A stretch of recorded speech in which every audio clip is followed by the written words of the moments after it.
You don't need to read a single statistic to understand Africa's collapse. You don't need to look at its cities. Towering slums, rotting infrastructure, streets drowned in sewage and smog. Cities like Lagos, Nairobi, Kinshasa, once symbols of hope, now offer a grim visual warning to the rest of the world. This is what breakdown looks like when it's been normalized. This isn't about race or poverty. Other poor countries built modern cities from nothing. Asia, the Gulf, even Rwanda.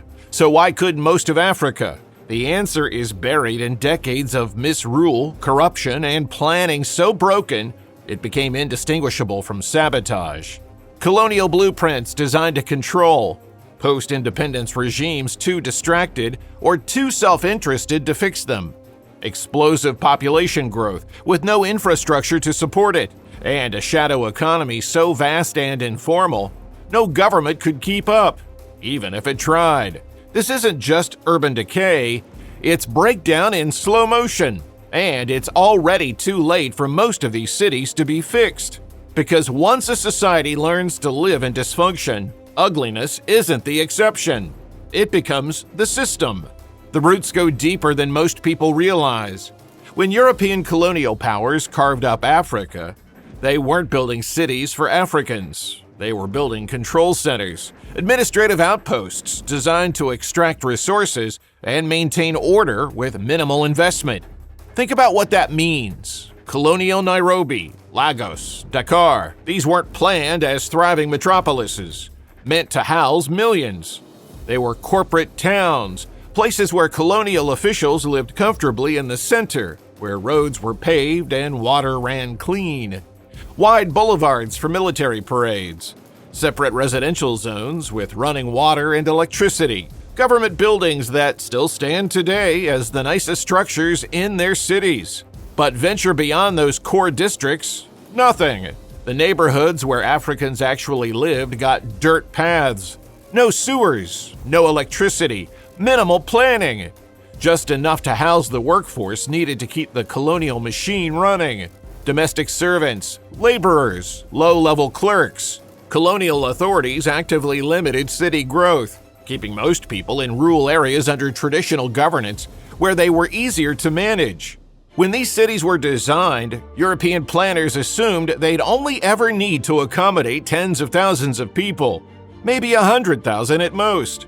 The infrastructure, the water mains, the sewage systems, the roads, was built for that scale. Nobody planned for millions.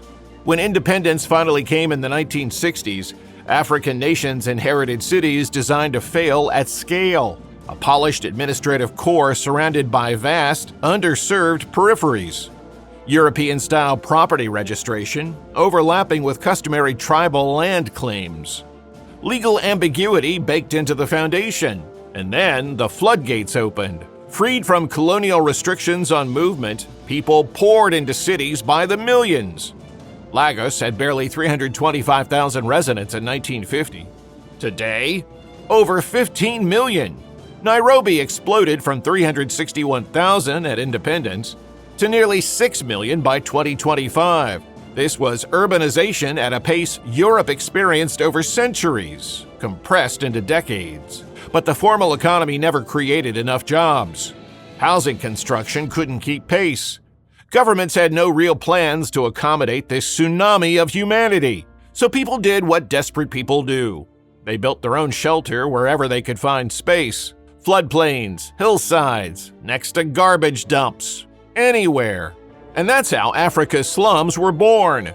In 2022, 54% of sub-Saharan Africa's urban population lived in slums. Nearly 3/4 of city dwellers lack at least one basic service: clean water, sanitation, durable housing, or sufficient living space. In absolute numbers, we're talking about hundreds of millions of people living in corrugated metal shacks and self-built shelters with no running water, no sewage systems, no safety standards.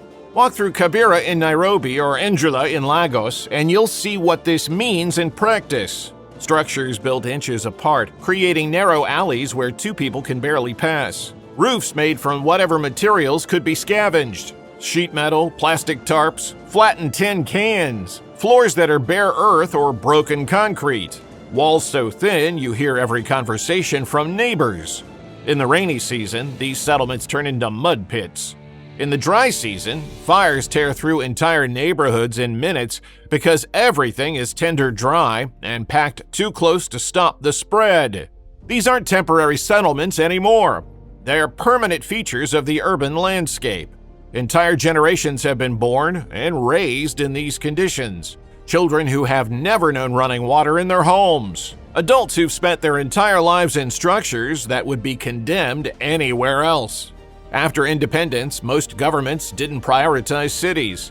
Many leaders saw them as parasitic colonial creations and focused on rural voters instead. Urban policy was sporadic at best. A slum cleared here, a road patched there. Never a comprehensive plan. Meanwhile, city authorities were left toothless. In many African countries, local government revenue is less than 1% of national GDP. Yet these governments are expected to service cities that hold 20 to 30% of the population. The math doesn't work. It never did. So the cities sprawled outward in all directions, uncontrolled and unplanned. No proper roads, no zoning, no infrastructure blueprints, just endless horizontal growth that made it impossible to deliver services even if governments had the money. Which they didn't. And that brings us to the real killer: governance failure. Because even if you inherit a broken system, competent leadership can fix it over time. But what happens when the people in charge are either incapable or corrupt? When planning offices are understaffed, underfunded, and operating with colonial-era laws from the 1950s, you get paralysis. Most African cities theoretically have master plans and zoning codes, but they're gathering dust in government offices, completely detached from reality. Plans drafted in the 1970s, assuming populations that never materialized. Or worse, plans that are ignored because enforcing them would require saying no to powerful people. And then there's corruption, the force that turned cities into monuments to graft. At the beginning of January, a shopping mall collapsed in Nairobi, killing 2 people. Investigators found the developers added extra floors beyond what the foundation could support. Warning signs were ignored because money changed hands. And nobody went to jail. This is how African cities became monuments to graft. Every pothole, every collapsed building, every flooded neighborhood, they're not accidents. They're the physical manifestation of stolen public funds and ignored regulations. The corruption isn't just about money, it's hardwired into the concrete. But even when money does get spent on infrastructure, there's another problem. Maintenance doesn't happen. African governments love cutting ribbons on shiny new projects, water treatment plants, roads, public buses. But maintaining those assets? That's not attractive. That doesn't win votes.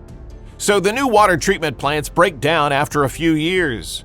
No spare parts, no budget for repairs. The paved roads crack and crumble until they're worse than before. The fleet of city buses sits rusting because maintenance funds dried up. A highway opened with fanfare becomes a moonscape of potholes within 5 years. Build, neglect, watch it rot, rebuild, repeat. It's a cycle that would be comical if it wasn't so devastating. Cities would actually save money by maintaining what they have. But the political incentives push toward new construction. Every leader wants their legacy project. The bridge with their name on it. The stadium they opened. Nobody campaigns on, "I kept the sewers working." So infrastructure that could last decades dies in years. And the population learns not to trust anything the government builds, because they know it won't be maintained. Now, here's where things get complicated. Nobody actually owns most of the land. By some estimates, 60 to 80% of urban dwellers in African cities live in housing that's technically informal, built without permits, on land that was never legally acquired. Maybe someone negotiated with a tribal chief. Maybe they just showed up first and staked a claim. This creates a nightmare for urban planning. Want to build a road through a neighborhood? Good luck finding out who to compensate. Want to extend water pipes? You'll face a maze of unclear ownership claims. The informal economy mirrors this chaos. Up to 60% of urban employment is informal. Street vendors, day laborers, unlicensed businesses. The system that keeps millions alive but contributes almost nothing to city tax revenues. Walk through any African city center and you'll see sidewalks completely hijacked by market stalls. Hawkers selling everything from fruit to phone cards, blocking pedestrians, creating traffic chaos. Because where else can they go? The formal economy doesn't have jobs for them. And because they don't pay taxes, cities remain broke. Can't hire garbage collectors, can't afford building inspectors, can't maintain infrastructure. It's a vicious circle, eating itself. But the infrastructure failures are what hit you in the face, literally. Many African cities still rely on open drainage ditches that carry sewage. These aren't enclosed pipes underground like in developed cities. They're open trenches running alongside roads, visible to everyone. When it rains, streets flood with a toxic mixture of rainwater and human waste. You'll see people wading through knee-deep brown water just to get home. Children playing in it because they have nowhere else to go. Cholera outbreaks remain common, a disease that was eliminated in Europe over a century ago. Harare, Maputo, Lagos, every few years another outbreak, hundreds dead. Garbage collection. In wealthy districts, maybe. Private companies charge premium rates to haul trash. In slums, trash piles up in heaps 5 meters high. Mountains of plastic bags, food waste, and refuse that become permanent neighborhood fixtures. Kids grow up playing next to these mounds. The stench becomes background noise you learn to ignore. Some cities attempt collection, but the trucks can't navigate the narrow, unplanned streets of informal settlements. So residents dump waste in whatever open space they can find. Or they burn it, adding acrid smoke to already polluted air that mixes with diesel fumes and smog to create a toxic haze. Or they dump it into rivers. The Nairobi River, which should be a source of pride, is basically an open sewer flowing through the heart of the city. Lagos's lagoons are clogged with plastic bottles and refuse. Electricity?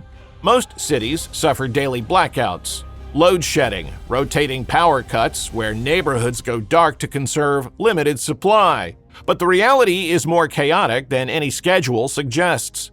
Power flickers off without warning in the middle of dinner, comes back on hours later. Goes out again. Traffic lights die, turning intersections into free-for-alls. Hospitals rely on backup generators that don't always work. Food spoils in refrigerators. Businesses lose entire days of productivity. The wealthy run generators. The constant rumble and diesel fumes become part of the urban landscape. But that's only if you can afford the machine and the fuel to run it. The working poor in high-rise apartments, they climb 20 flights of stairs in darkness when the power dies. Elevators become death traps you avoid. Students trying to study do homework by candlelight or phone flashlight. About a quarter of urban Africans have no electricity at home at all. They charge their phones at shops for a fee. Use kerosene lamps that cause fires in cramped shacks. Go to bed when the sun sets because what else can you do? Economic activity shuts down after dark in entire neighborhoods. And street lighting? Forget it. Large sections of major cities have no functioning street lamps. Poles stand empty or broken.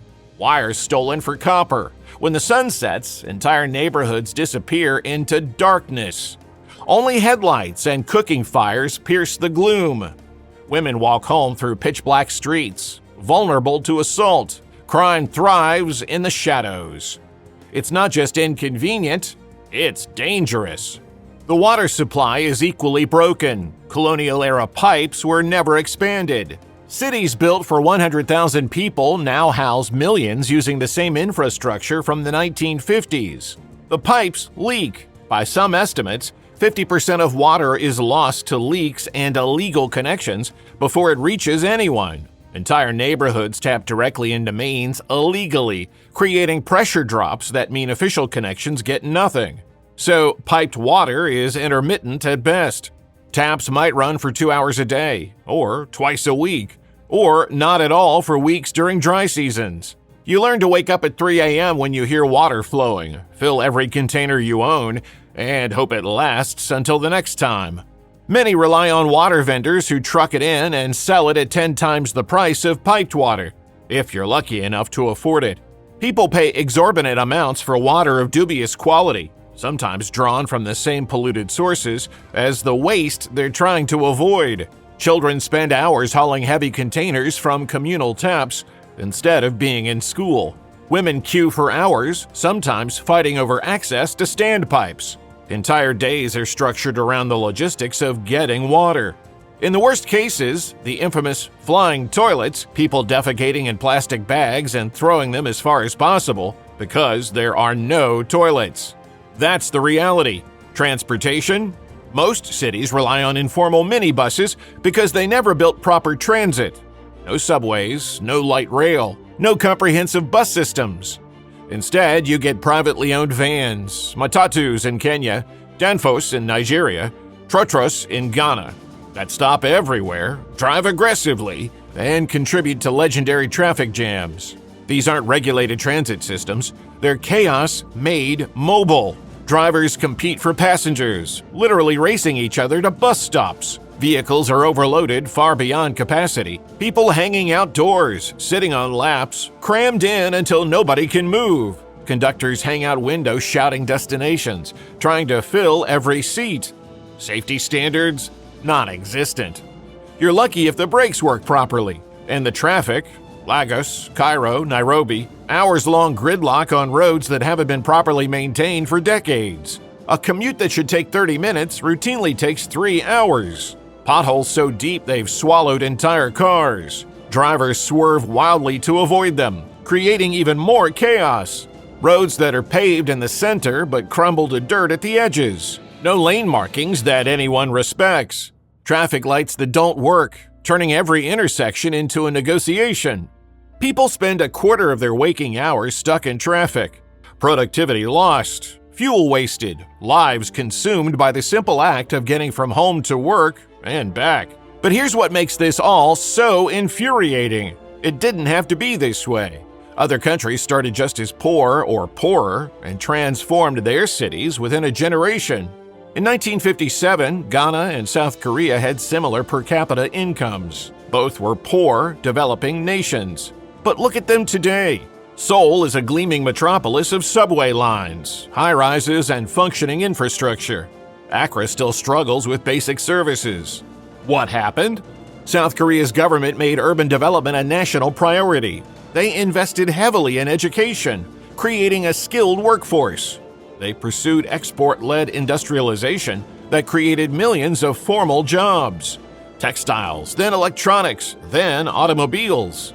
They poured resources into infrastructure, roads, transit, housing. Seoul built its first subway line in 1974. Now it has 10 lines covering about 327 kilometers. And critically, they had political continuity that allowed long-term plans to actually execute. Seoul had slums in the 1960s too, sprawling shantytowns that looked remarkably similar to African slums today. But by the 1980s, massive construction projects replaced them with formal housing. Sometimes through harsh evictions and forced relocations, yes. But the government built alternatives, high-rise apartment complexes with actual utilities. New towns on the periphery with jobs and infrastructure. By 1990, South Korea's per capita income was 10 times Ghana's. And Seoul looked like a first-world city. Clean subway platforms, functioning traffic systems, parks and green spaces, infrastructure that worked. China's story is even more dramatic. In 1980, it was desperately poor with cities that looked remarkably similar to African capitals today. But the government integrated urban planning with economic planning, built infrastructure at breakneck speed, highways, high-speed rail, modern ports, entire new districts. Created special economic zones that pulled millions into cities with actual jobs waiting for them. Manufacturing hubs that employed workers who then had money to spend, creating a virtuous cycle. Shanghai went from sleepy to a megacity in 30 years. Shenzhen barely existed in 1980. It was a fishing village. Today, it's a tech metropolis of about 13.5 million people with infrastructure that rivals anything in the West. The Gulf states offer another contrast. In the 1950s, places like Dubai and Doha were modest trading ports with rudimentary infrastructure. When petrodollars arrived, Gulf leaders made a choice: invest in building world-class cities. They hired the best planners globally, master-planned entire districts with underground utilities, wide roads, and green spaces, built infrastructure to last, and critically, they maintained it. Armies of workers keep Gulf cities spotless every day. Now, Africa had oil wealth too: Nigeria, Angola, Libya. But that wealth disappeared into private pockets rather than public infrastructure. Lagos earned billions from oil yet remains chaotic. The difference? Governance, vision, accountability. But here's the most hopeful part of this entire story. One African country actually figured it out. Rwanda. After the horrific 1994 genocide, Rwanda was shattered. No resources, no wealthy benefactors. Just a determined government that made cleanliness and order national values. Walk through Kigali today and you'll see something you won't find anywhere else on the continent. Streets with almost no litter.